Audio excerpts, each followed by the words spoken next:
आज का हमारा टॉपिक है प्रॉमिस। आज हम करने वाले हैं जीएस में कैसे प्रॉमिस को यूज़ करते हैं, कैसे प्रॉमिस का यूज़ होता है। तो सबसे पहले बता दूं, प्रॉमिस का यूज़ होता है एपीआई को हैंडल करने के लिए। Promise use to handle API. API क्या होता है? Application programming interface. एपीआई में कुछ भी डेटा हो सकता है, क्लाइंट का phone number, email ID, address, उसकी बैंक डिटेल, कुछ भी, उसे बोलते हैं API, application programming interface. With the help of promise हम एपीआई को हैंडल करते हैं। इसके स्टेज होते हैं तीन: इनिशियल, रिजॉल्व और रिजेक्ट। कितने स्टेज है? इनिशियल, रिजॉल्व और रिजेक्ट। जैसे टेबल पे मेरा फोन रखा हुआ है, बाय चांस वो नीचे गिर गया, नीचे गिर गया तो मैं उसे दुकान पे ले जाऊंगा। तो मेरे माइंड में क्या होगा? या तो वो सही होगा या खराब हो जाएगा। अगर वो सही हो गया तो उसकी स्टेज क्या? रिजॉल्व। अगर वो सही नहीं हुआ तो रिजेक्ट। एक होता है इनिशियल, जब इन दोनों से पहले की स्टेज, जब हमारा फोन जमीन पे गिरा हुआ था, उसे बोलते हैं इनिशियल।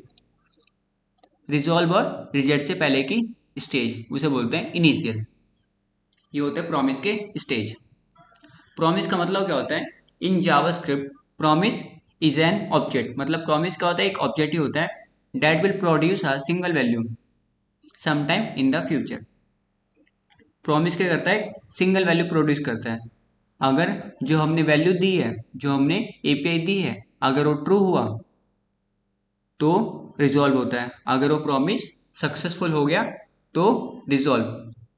अगर वो प्रॉमिस फेल्ड हो गई तो क्या आउटपुट आता है? रिजेक्ट। प्रॉमिस को हैंडल करते हैं देन और कैच से, देन और कैच। और प्रॉमिस का काम क्या है? Use to handle API. ये हमारा थ्योरी पार्ट था। अब हम चलते अपने वीएस कोड में। देखो कैसे काम करता है प्रॉमिस। सबसे पहले मैंने एक फाइल बनाया, उसका नाम दिया प्रॉमिस। देन ओपन करा और यहाँ पे टाइप करा सीएमडी। सीएमडी से क्या हुआ? हमारा कमांड प्रॉम्प्ट ओपन हो गया। देन मैंने टाइप करा code space dot. Code space dot से क्या होता है? हमने जो फोल्डर बनाया प्रॉमिस नाम से, वो वीएस कोड में ओपन हो जाता है with the help of code space dot. अब मैं यहाँ पे दो फाइल बनाता हूँ, एक एचटीएमएल की, दूसरी जेएस की। जी मैंने दो फाइल क्रिएट कर लिए। शिफ्ट के साथ वन प्रेस करा, इसे बोलते हैं एब्रीविएशन। देन एंटर मारा। अब मैं जीएस की फाइल को लिंक कर देता हूँ with the help of script tag, body में वो भी। उसमें पास करा सोर्स, सोर्स में फाइल का नाम। ये हो गया हमारी जीएस की फाइल लिंक। देन बात करते हैं हम प्रॉमिस की। प्रॉमिस का मतलब पता चला, use to handle API. Stage कितने होते हैं? तीन: इनिशियल, रिजॉल्व और रिजेक्ट। इतना क्लियर? देखो पहले प्रॉमिस को कैसे हैंडल करते हैं, प्रॉमिस को कैसे मैनेज करते हैं वो समझते हैं। फिर हम लेंगे एक एपीआई, उसमें हम प्रॉमिस को यूज़ करेंगे with the help of API. सबसे पहले हमें लिखना होता है न्यू कीवर्ड, फिर लिखते हैं प्रॉमिस। देन यहाँ पे एक फंक्शन बनाया और यहाँ पे फंक्शन का सिंटैक्स लिख दिया। अब मैं लिखता हूँ यहाँ पे वेर ए और वैल्यू देता हूँ 5। फिर मैं लेता हूँ वेर बी, वैल्यू देता हूँ मैं 5। एक वेर ए लिया और एक वेर बी लिया, दोनों की वैल्यू मैंने 5 और 5 दे दी। अब मैं यहाँ पे कंडीशन चलाता हूँ, इफ ए इक्वल इक्वल हुआ बी के तो क्या कर दो? रिजॉल्व। मतलब जो हमने करा है वो सक्सेसफुल हो गया, हमने जो प्रॉमिस करी है वो ट्रू है, इसलिए हमने रिजॉल्व कर दिया। तो हमें यहाँ पे पैरामीटर देना होता है रिजॉल्व कॉमा रिजेक्ट। इतना क्लियर? एल्स में क्या कर दो, अगर ये दोनों ट्रू नहीं है तो रिजेक्ट कर दो। ये हमने एक प्रॉमिस बना लिया। देन मैं करता हूँ यहाँ से गो लाइव।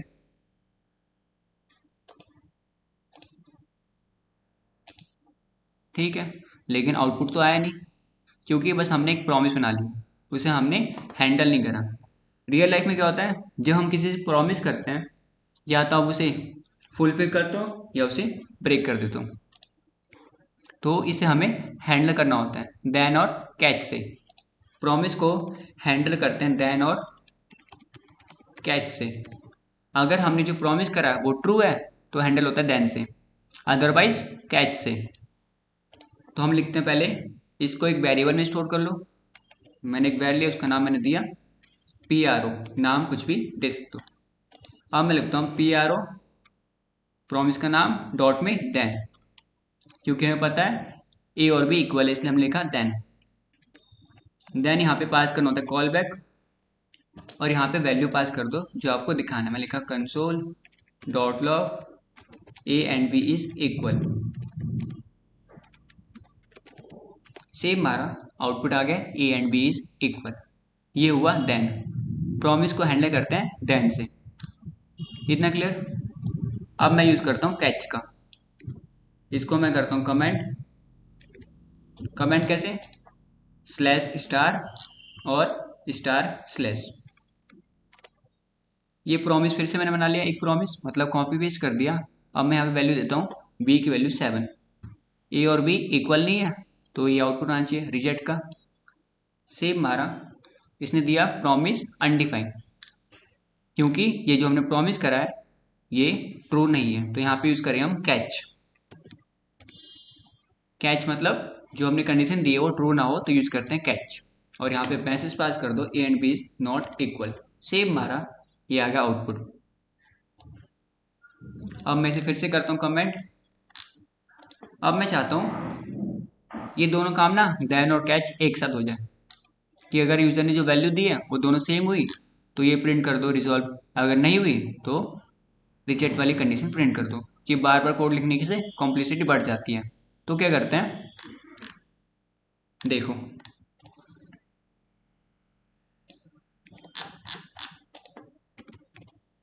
ये प्रॉमिस था, देन लिखा, आउटपुट आ गया A and B is equal. अगर यहाँ पे लिख दो डॉट कैच, देन यहाँ पे कॉल बैक पास कर दो एक, और यहाँ पे लिख दो console dot log A and B is not equal.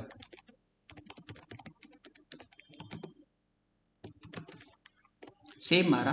अगर यहाँ पे बी की वैल्यू सेम नहीं होगी तो A and B is not equal call होगा, अगर सेम होगी तो देन वाला कॉल होगा।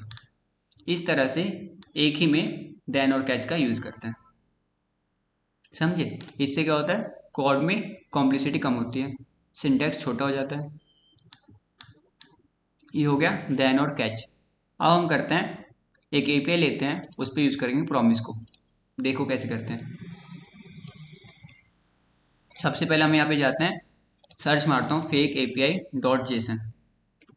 फेक एपीआई डॉट जेसन एक वेबसाइट है जो फेक एपीआई बनाती है। क्योंकि हमारे पास बैकएंड में कोई एपीआई है नहीं तो हम यहाँ से एपीआई ले लेंगे। यहाँ पे आईडी है, नेम है, यूजर नेम है, यहाँ पे मेनली कुछ डिटेल है। तो मैंने यहाँ से कॉपी करा। अब मैं यहाँ पे लिखता हूँ हैंडल एपीआई विद प्रॉमिस। अब हम एपीआई को हैंडल करेंगे प्रॉमिस से। सबसे पहले एक फंक्शन बनाओ, उसका नाम दे दो, मैंने नाम दिया एबी, और एबी को मैं यहाँ पे कॉल कर देता हूँ, नहीं तो आउटपुट नहीं आएगा, हमें पता है। देन हमें लिखना होता है यहाँ पे फैच कीवर्ड, मतलब जो एपीआई है वो फैच में स्टोर होती है, फैच के अंदर ही एपीआई स्टोर होती है। देन मैंने इसको एक वेरिएबल में ले लिया, उसका नाम मैंने दिया फैच डेटा, नाम कुछ भी दे सकते हो। अब मैं लिखता हूँ console dot log fetch data. Same मारा, इसने हमें क्या दिया, प्रॉमिस, वो भी पेंडिंग, क्योंकि इसे हमने हैंडल नहीं करा अभी। किससे आया, इट्स फैच डेटा से। तो मैं लिखा फैच डेटा डॉट में देन। हम जो प्रॉमिस करते हैं वो हमेशा देन से ही हैंडल करते हैं, क्योंकि अगर वो प्रॉमिस फॉल्स हुई तो हमारे पास आउटपुट आएगा नहीं। तो हम कोडर है, हम हमेशा चाहते हैं हमने जो प्रॉमिस करी है वो हमेशा ट्रू हो, इसलिए हम हमेशा देन से हैंडल करते हैं। मैं लिखा देन यहाँ पे पास करा कॉल बैक, और यहाँ पे एक पैरामीटर दिया। पैरामीटर में आप कुछ भी दे सकते हो, मैंने दिया आइटम। पैरामीटर में आप कुछ भी दे सकते हो। अब मैं करता हूँ आइटम को print, console dot log item. Save मारा, इसने हमें एक डेटा दिया, लेकिन ट्रू फॉल्स में, ह्यूमन लैंग्वेज में नहीं दिया, रीडेबल स्ट्रिंग में नहीं, तो इसे कन्वर्ट करना पड़ता है जेसन में।